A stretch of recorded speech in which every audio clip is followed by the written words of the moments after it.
The US Secretary of State, John Kerry, says Washington will continue to support peace efforts in Ukraine. The conflict in the eastern Donbass region between the Ukrainian army and pro-Russian separatists has continued now for more than 2 years.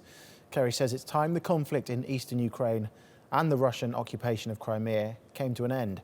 He was speaking at a conference in Hamburg in Germany, hosted by the Organization for Security and Cooperation in Europe. The conflict in the Donbass and the occupation of Crimea have gone on for too long and at tremendous human cost on both sides of the line of contact. It's in the interests of all concerned to end the suffering and the stalemate, and that is why the United States continues to support France and Germany in their efforts as mediators within the Normandy format. It's why we strongly back the trilateral contact group of the OSCE, Ukraine, and Russia. It's why we renew our call for full implementation of the Minsk agreements. Well, for more on this, I'm joined now by Jon Brain, who's following today's meeting in Hamburg. Jon, we heard there from your namesake, John Kerry, some strong words from the US Secretary of State about the situation, particularly there, as we heard, in eastern Ukraine, but the other international conflicts as well.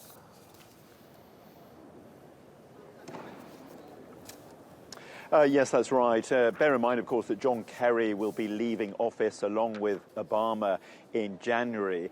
This is probably the last major international event he'll be at, and his address felt something like a swan song, really, a chance to put forward his views on the international situation. He talked about the worrying decline of democracy in many of the member states, said there'd been backsliding towards authoritarianism, a reduction in human rights, crackdowns on the media.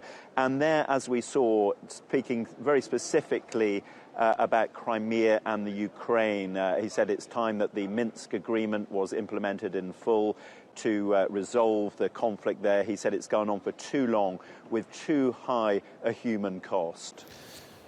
Obviously, for the Minsk agreement to be implemented, John, it requires the cooperation of Russia. He had some strong words, no doubt, for Moscow. Has Moscow had anything to say in reply?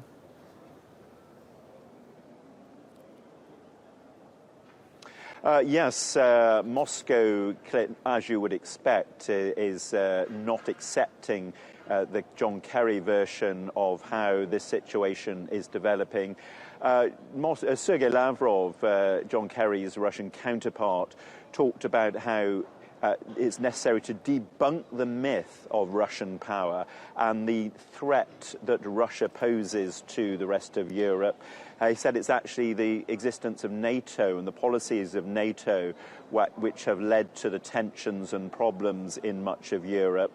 And he said it's not actually Russia that is posing the threat. Now, of course, they would have a very different view of that in Ukraine, where they're having first-hand experience of Russian policy. So certainly huge differences of opinion between John Kerry and Sergei Lavrov here, even as they tried to present a united front on some international issues.